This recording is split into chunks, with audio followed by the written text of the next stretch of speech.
O texto que nós vamos ler hoje como base da nossa mensagem está lá em Mateus, capítulo 20, do verso 1 a 16, que fala sobre a parábola dos trabalhadores do vinhedo.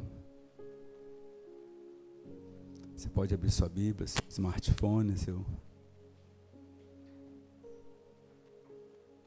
Diz o seguinte: pois o reino dos céus é como o dono de uma propriedade que saiu de manhã cedo, a fim de contratar trabalhadores para seu vinhedo.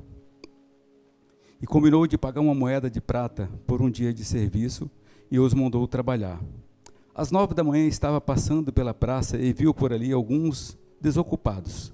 Contratou-os e disse-lhes que no final do dia pagaria o que fosse justo.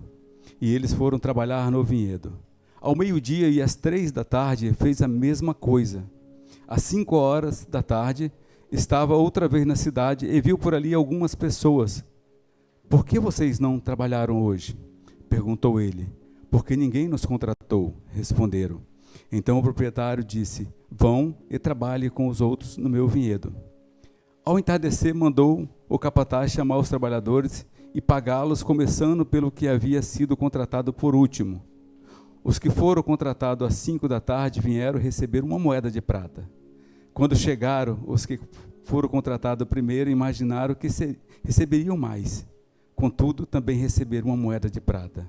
Ao receber o pagamento, queixaram-se ao proprietário. Aqueles trabalhadores apenas uma hora pagam a mesma quantidade que a nós, que trabalhamos o dia todo no calor intenso. O proprietário respondeu a um deles: amigo, não fui injusto. Você não concordou em trabalhar o dia inteiro por uma moeda de prata? Pegue seu dinheiro e vá. Eu quis pagar o último trabalhador, mesmo que paguei a você. És contra a lei eu fazer o que quero com o meu dinheiro? Ou você está com inveja porque fui bondoso com os outros? Assim os últimos serão os primeiros, e os primeiros serão os últimos. Essa palavra é muito bonita, porque realmente ela é uma palavra que Jesus ele trouxe como instrução para os seus discípulos. E eu creio que nós temos muito a aprender com essa palavra. Vamos orar. Pai, no nome de Jesus, nós queremos te agradecer, a Deus, pela tua bondade, pela tua misericórdia, Pai, porque assim como fala essa parábola, nós temos vivido essas promessas, ó Pai. Temos sido, Seu Deus, instrumento, Deus, da tua promessa. Temos sido resgatados a cada dia. Nós temos visto pessoas sendo salvas, pessoas sendo transformadas, ó Deus, porque o Senhor não rejeita nenhum daqueles que estão à tua procura, ó Pai. Pai, abençoe, Seu Deus, esse dia. Pai, fala conosco, ó Pai, fala o coração de cada um dos teus filhos. Pai, que essa palavra possa alcançar vidas aqui nessa noite. Pai, para trazer transformação, para trazer vida, para trazer, Seu Deus, instrução, Deus, para que eles possam caminhar na tua presença, Deus. Pai, obrigado, Deus, por tudo, em nome de Jesus. Acho interessante que essa palavra, como é meu texto, a minha mensagem, né? A graça que surpreende a todos.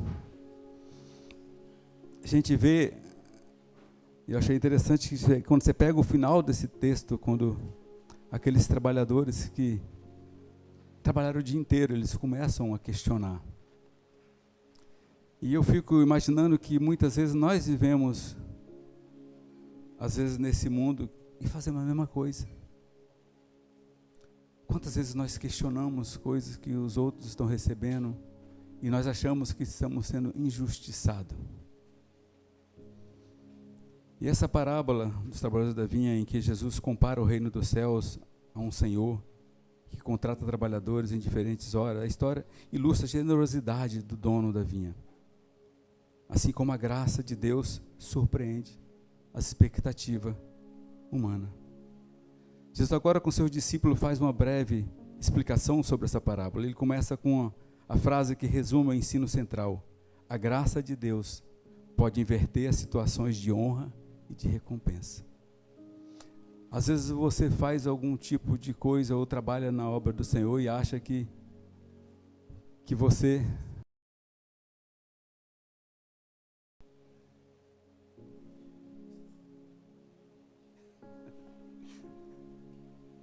quantas vezes nós criamos expectativa por aquilo que estamos fazendo. E esquecemos que o que nós estamos fazendo é para o reino. Mas nós queremos muitas vezes recompensas muito maiores do que aquilo que está proposto para nós. Lá em Filipenses 5, 3, de 5 a 8, o apóstolo Paulo diz o seguinte: seja o modo de pensar de vocês o mesmo de Cristo Jesus, que apesar de ser Deus, não considerou que a sua igualdade com Deus era algo que deveria ser usado como vantagem. Antes esvaziou-se a si mesmo, assumindo a forma de servo, tornando-se semelhante aos homens, sendo encontrado em figura humana, humilhou-se e foi obediente até a morte e morte de cruz. Aqueles trabalhadores, eles imaginavam, principalmente o primeiro que começou a trabalhar, que ele teria algo mais, porque poxa, o cara pagou uma moeda para que começou 5 horas, eu vou receber muito mais. Ele colocou isso no seu coração. E quando ele vai questionar o proprietário daquela fazenda, ele fala assim: por quanto eu te contratei? Está aqui o seu dinheiro. Vai embora. Às vezes nós vivemos nesse mundo onde as pessoas têm criado uma insatisfação ou uma falta de alegria naquilo que os outros têm recebido. Se fulano chega na igreja, com pouco tempo ele assume algum cargo, alguma posição, aquele que, poxa, eu estou aqui há tanto tempo que esse cara está na minha frente agora. Enquanto que, na verdade, a palavra de Deus fala que nós devemos nos alegrar com aqueles que estão alegres. Nós devemos comemorar o sucesso dos outros, não querer destruir ou querer diminuir aquela pessoa que está passando por aquela dificuldade. E às vezes a gente acha que tem direitos. Eu quero meu direito. Meu direito, eu trabalhei mais, eu quero receber mais também. Eu me lembro, certa vez, lá em Linhares ainda, tinha uma irmãzinha da nossa igreja lá, e ela, a pessoa que era bem compromissada na igreja, realmente, e ela simplesmente falou assim, mas ela tinha compromissos que ela tinha que cumprir com eles. E ela falou assim, vou faltar tal dia, eu mereço, eu posso faltar, eu tenho crédito. E muitas vezes você acha que tem crédito para deixar de fazer algo no reino, para Deus. Nós nunca vamos ter crédito. Nós fomos chamados para trabalhar e para cumprir com a obra do Senhor em todo o tempo. Aqueles trabalhadores fizeram isso. Em Mateus 20:16, ele resume a lógica da graça. Muitos são chamados, mas poucos são escolhidos.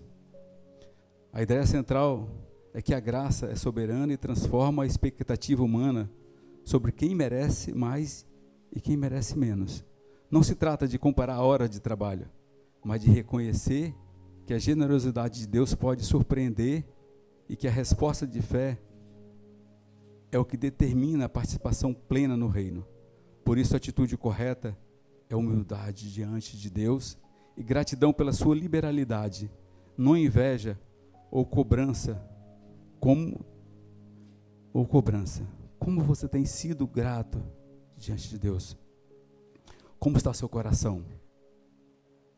Quantas vezes nós vemos pessoas tão tristes, tão amarguradas na igreja, porque elas acham que estão sendo injustiçadas, porque elas acham que não receberam o suficiente ou que não tem sido reconhecida da maneira que ela acha que deveria ser. Em Mateus 11:28, Jesus disse: vinde a mim todos que estáis cansados e oprimidos, eu vos aliviarei. Deus tem uma promessa para a nossa vida. Quando Ele chama aqueles trabalhadores, e quando nós ilustramos e trazemos isso para dentro da palavra de Deus, não importa o momento que você começou, em que grau, em que nível, qual a sua idade, onde você está, onde você se encontra, Deus te chamou. E Ele vai te abençoar, Ele vai te salvar a partir da hora que você tomar essa decisão. Então, se você ficar preocupado, não, mas eu cheguei primeiro, eu mereço mais. Eu não quero entrar aqui no mérito sobre a questão do galardão, porque nessa questão aqui, nós estamos falando da salvação. Jesus, quando fala da salvação, ele diz para aqueles que todos quanto receberam foram chamados filhos de Deus. E nessa parábola eu entendo que ele chamou várias pessoas e chamou no tempo de cada uma delas. Nós não temos capacidade de julgar quem merece ou quem não merece. Isso é Deus quem vai fazer.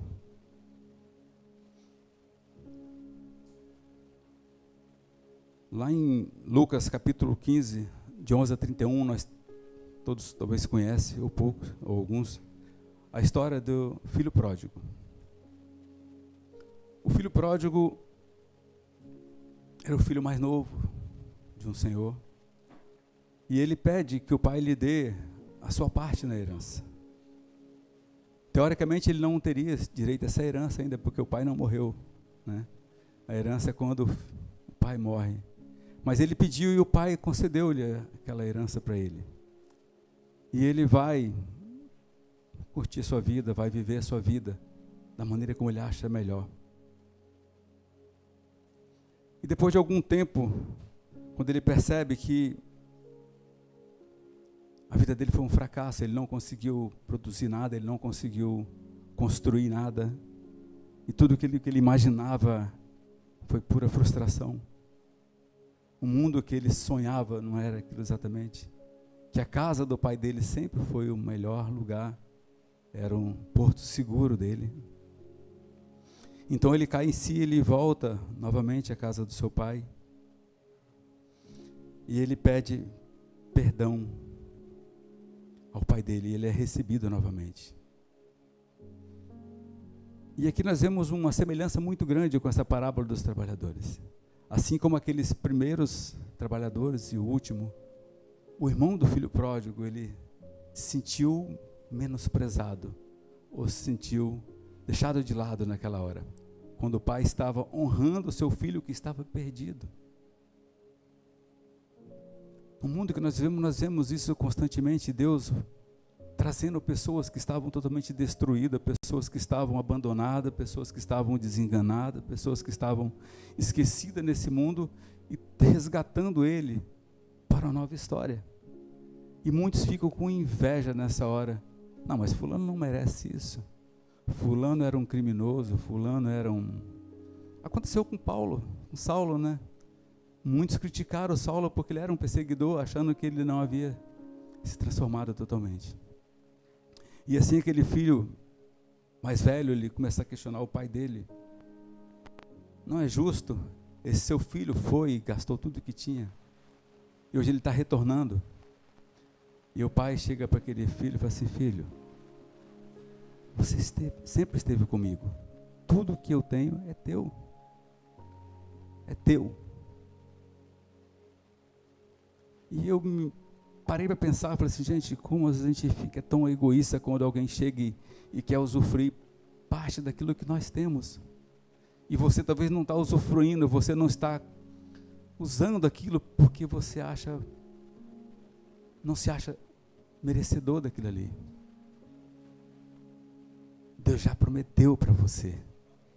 Existe uma promessa para a sua vida. Você é filho do rei. Mas muitas vezes nós vivemos como escravos. Ainda estamos lutando para conquistar algo que Deus já nos deu. Não é o nosso trabalho, não é como aquele trabalhador que teve que pegar 7 da manhã até as 5 da tarde para conquistar alguma coisa.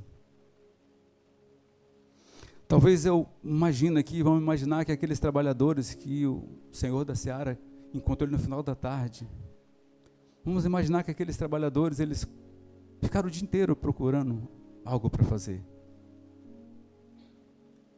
Eles passaram o dia, e já estavam cansados, estavam talvez tristes, sabendo que tinham que levar algo para sua casa, e não tinham que levar. E de repente eles são contratados e vão trabalhar, de repente o que eles esperavam não era um denário, era algum trocado. Mas a intenção dele não era receber novamente o selo de filho do dono. Ele fala lá em Lucas 5,19, eu não sou mais digno de ser chamado seu filho. Por favor, trate-me como um de seus empregados. Às vezes, quantas pessoas estão caminhando ao nosso lado, eles não têm nenhuma pretensão de ser muita coisa. Ele quer apenas estar ali, usufruindo parte daquilo que você já tem. E às vezes nós não abrimos nosso coração para compartilhar, ou para dividir aquilo que nós temos. Eu estava lendo na semana um texto aqui falando sobre o mais importante não é tão somente multiplicar, mas é frutificar. Você tem frutificado na vida de outras pessoas?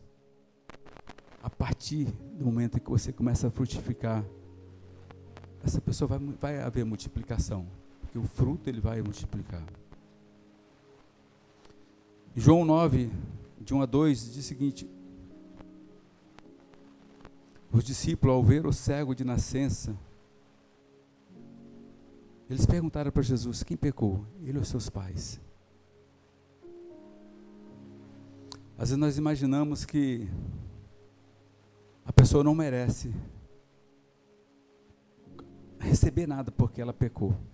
Nós julgamos aquela pessoa pelo pecado.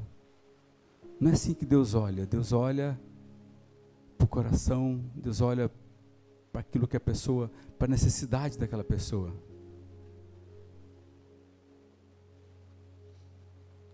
O texto acima amplia a ideia de que os últimos podem ser os primeiros e que a ordem humana de valor não aplica no reino de Deus.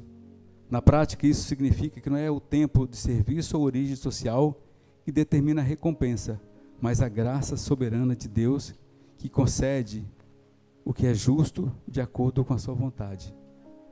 Sempre será a vontade de Deus que vai prevalecer na sua vida. Jesus, quando ele estava na cruz do Calvário, ele foi crucificado entre dois criminosos. E ali os soldados zombavam de Jesus. Um daqueles criminosos também estavam zombando de Jesus.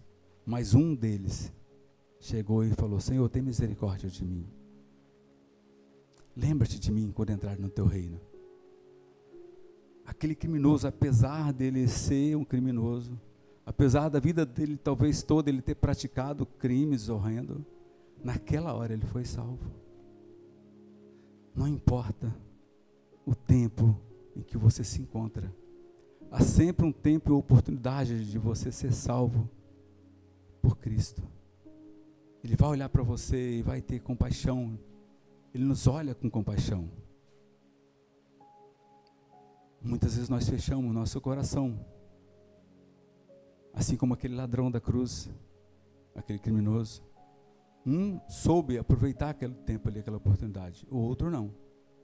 Então às vezes nós precisamos entender que, qual é o meu tempo? Chegue para Deus, abra o seu coração, fale para Ele daquilo que você precisa realmente. E se nós olharmos para os nossos dias de hoje, não mudou muito. As pessoas ainda continuam cheias de invejas, cheias de avareza e principalmente falta de amor. Nós não nos alegramos como deveríamos com a alegria dos outros. Às vezes a gente tem inveja daquilo que o outro conquistou. O profeta Jeremias, quando o povo estava sendo levado ao cativo, ele falou assim: ore para que o seu opressor tenha paz. Que se ele tiver paz, você vai ter paz. Se ele estiver alegre, você vai estar alegre. Às vezes nós precisamos olhar e nos alegrar com a alegria do seu próximo. E chorar quando ele estiver chorando em prantos também, estar ali próximo dele, dando para ele toda a atenção. Muitos são chamados. O convite de Deus é universal. Deus convida pessoas de várias situações, mas poucos são escolhidos. Ele aponta para uma resposta eficaz a esse chamado. Nem todos aceitam, confiando plenamente na graça, permanecendo fiéis e obedientes. Essa tensão é reforçada por outras passagens bíblicas que apresentam a salvação com o dom da graça. Em Efésios 2, de 8 e 9, diz o seguinte: por isso a verdadeira vitória não é lutar por privilégios humanos, mas responder à graça com fé confiante e fidelidade. Então não adianta a gente querer conquistar as coisas simplesmente trabalhando, achando que seu trabalho vai te recompensar. Não é por obras que nós conquistamos o reino dos céus. Nós precisamos ter fé. Em Romanos 8, capítulo 31, no capítulo 8, verso 31 a 39, ele fala sobre o amor de Deus. Ele fala que nada poderá nos separar do amor de Deus. Nem altura, nem profundidade, nem morte, nem vida. Nada. Deus vai continuar te amando. Deus te ama de uma maneira tão profunda que, por mais que você queira ou que você faça, Ele vai continuar te amando. Ele vai continuar te amando, Ele vai continuar desejando a tua presença, continuar desejando um relacionamento contigo. Nada poderá separar-nos do amor de Deus. Viva com humildade diante da graça de Deus, reconhecendo que tudo, o que realmente é dom dEle, que tudo é realmente dom dEle, não mérito nosso. Não é você que vai conquistar, porque você é bonzinho, porque você é melhor, porque você trabalhou mais no reino de Deus.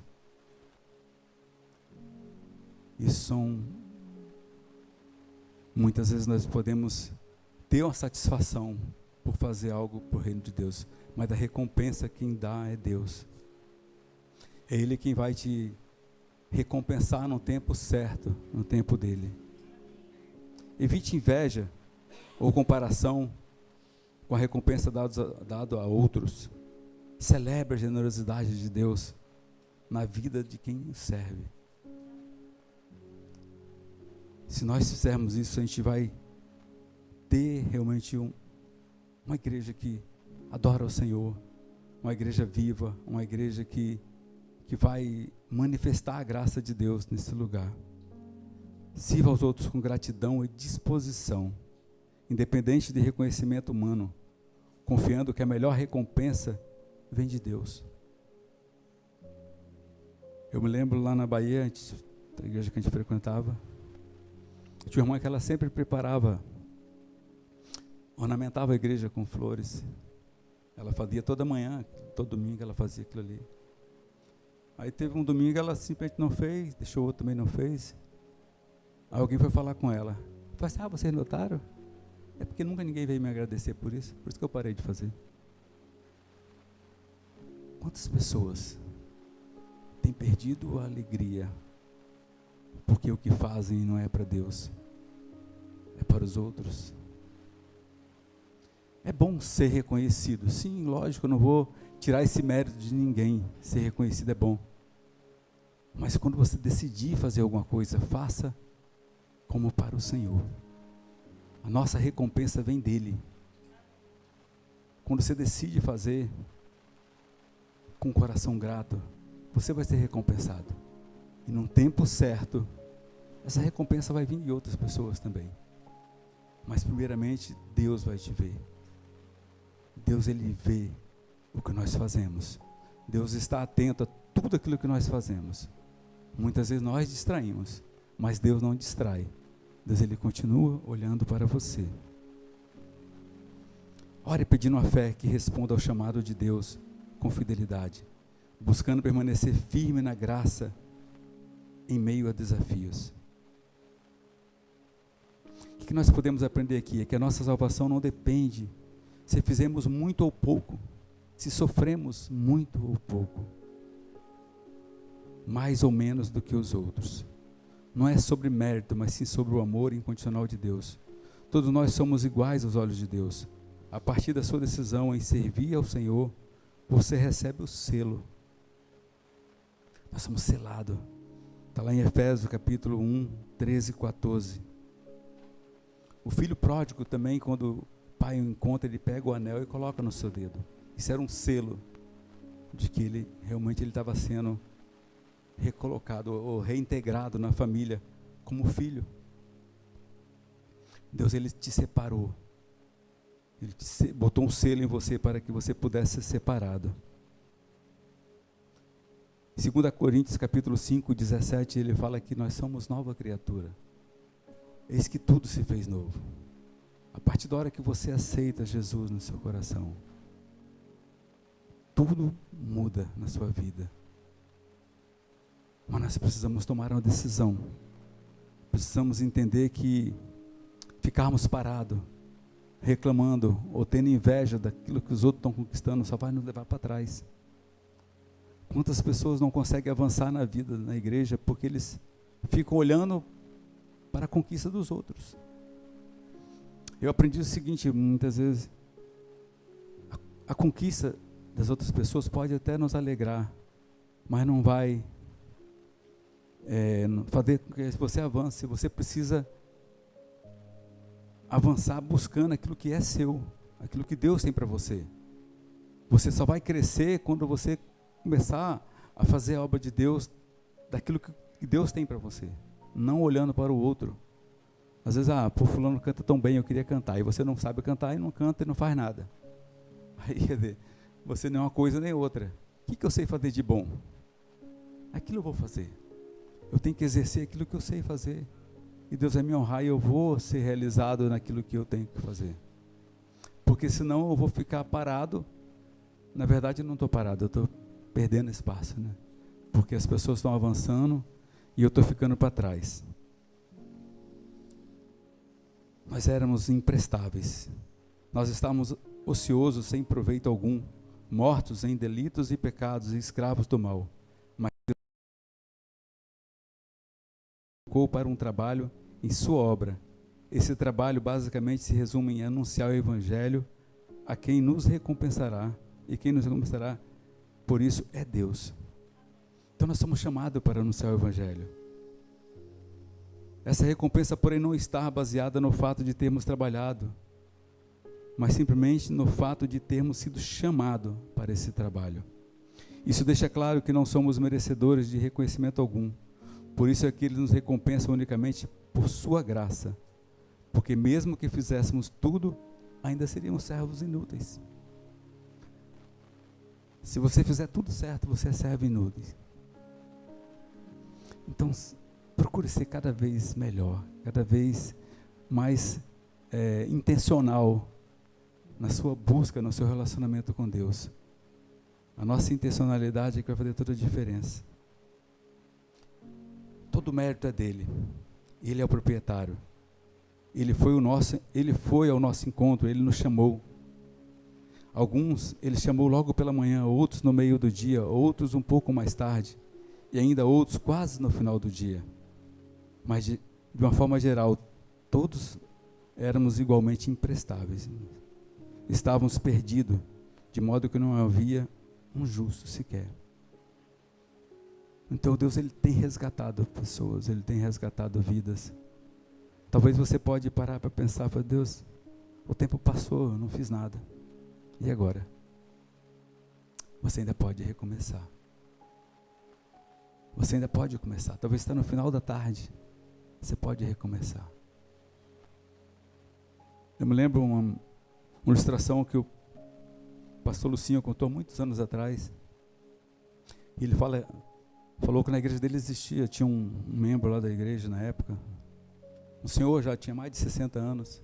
E ele tinha condições financeiras muito boas. Ele apoiava quase tudo na igreja. Toda campanha ele estava sempre participando e ajudando em todas as campanhas. Mas ele nunca tinha feito efetivamente nada. De botar a mão na massa, de sentir, de ver, de poder mostrar as mãos dele quando Deus chamasse ele. E ele chamou, na igreja dele tinha uma banda, e ele perguntou ao pessoal da banda o que ele podia fazer. Ele falou assim, eu não sei tocar, eu não sei fazer muita coisa, mas eu queria fazer alguma coisa, eu queria ajudar. Eu queria ser útil na obra do Senhor. E eu vejo o trabalho de vocês é tão bonito, vocês saem viajando e pregando e cantando nas outras igrejas. O que eu posso fazer? Aí o pessoal da banda falou assim, a nossa dificuldade aqui é um motorista. Porque a gente trabalha direto, a gente não tem ninguém para dirigir. Aí eu falei, então eu posso dirigir a Kombi? Eu falei, pode. Aí ele se candidatou como motorista daquela Kombi. E os melhores anos daquele homem foi trabalhando, dirigindo aquela Kombi, comendo cachorro quente junto com o pessoal da banda, fazendo aquilo que era mais simples possível.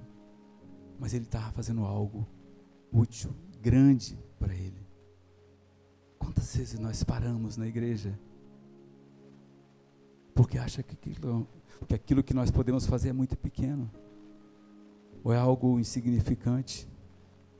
Talvez não. Talvez Deus quer te usar nas pequenas coisas. E ali você vai ser realizado. Muitas vezes nós somos invejosos. Outra lição muito importante na parábola do trabalhador da vinha em relação à inveja. Quantas vezes questionamos a Deus por ter abençoado alguém que julgamos ser menos digno do que nós? Nós questionamos Deus. Deus, fulano não merece isso não. Dá isso para ele não. Eu trabalhei mais do que ele, eu fiz mais coisa na sua obra do que ele. Eu estava orando todo dia, ele não, ele nunca orou, ele nunca veio aqui na vigília. Por que ele está sendo abençoado agora? Quantas vezes nós questionamos Deus? Nós temos inveja daquelas pessoas que estão conquistando alguma coisa. Às vezes vemos uma pessoa recém-chegada na obra de Deus sendo grandemente abençoada. E aquilo nos afeta.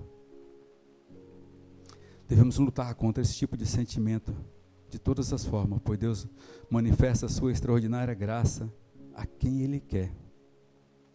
Quanto a nós, devemos apenas ser gratos por também termos sido alcançados por essa mesma graça. Você já recebeu o seu prêmio. Então faça por merecer. Como diz aquele filme, né? Faça valer a pena. Faça valer a pena por aquilo que você já recebeu e por aquilo que você ainda pode receber, né? Porque o reino dos céus ele é tremendo. Devemos entender o nosso lugar. Essa é a lição prática mais importante de todas presente nessa parábola. Precisamos entender que Deus não deve nada para homem algum. E é impossível para o homem negociar com Deus. A recompensa é dele. E ele dá a quem ele quiser. E quando quiser, da forma que ele quiser. Cabe a nós reconhecermos que ele é sempre justo em todas as suas decisões. Tome posse de quem você é. Para de olhar para a grama do vizinho. O irmão do filho pródigo estava sofrendo com inveja de algo que ele já tinha, mas não estava usufruindo. Você tem experimentado o amor de Deus na sua vida? Se você continuar olhando para aquele que está conquistando, que está lutando, que está avançando, e você acha que você não é merecedor, ou que você não é capaz, você vai acabar desistindo em algum momento. Trabalhe com aquilo que você tem. Use o seu dom. Use o seu talento. Talvez você não consiga fazer muitas coisas, mas o pouco que você consegue fazer, Deus ele vai colher. Aquilo, transformar aquilo em algo grande. Quando a gente olha para aquele momento da oferta da viúva pobre, que ela entregou algumas moedas. Eu imagino o sentimento no coração daquela viúva. Quando ela olhou para aquilo ali, ela pensou assim: poxa, eu quero contribuir com esse ministério. Eu quero fazer com que ele alcance mais pessoas também. Talvez ela é uma pessoa que precisava ser alcançada, mas ela não olhou para ela. Ela olhou para aquilo que poderia acontecer através da sua oferta. Ainda que tão pequena. Não é a quantidade, é a qualidade. É a intenção do seu coração. Nós podemos fazer muita coisa na igreja, mas o que vai sempre fazer toda a diferença é a intenção do seu coração. Como está o seu coração? Como está a sua gratidão diante daquilo que Deus tem te dado, daquilo que você pode ofertar? Deus nunca vai te pedir nada do que Ele não tenha te dado. Quando Deus te pede alguma coisa é porque Ele já te deu. Ele te deu dons, Ele te deu talento, te deu força, te deu saúde. Tudo que você tem é dele, é para Ele, pertence a Ele. Então faça o seu melhor, entregue para Ele de uma maneira integral. Deixe Ele te usar. Quando nós deixamos Deus nos usar, a influência que Ele causa em nós vai fazer com que nós causemos em outras pessoas também. A palavra de Deus fala que nós somos sal e luz. Sal e luz serve para temperar e para conservar. E para trazer também luz para outros que estão perdidos. Então seja você esse instrumento de salvação, de cura, de libertação para outras pessoas. Não deixe o inimigo te usar para desistir ou para desestimular, ou para ter inveja daqueles que estão conquistando. Você também é um conquistador, você também é um vencedor, você também é um merecedor da promessa de Deus.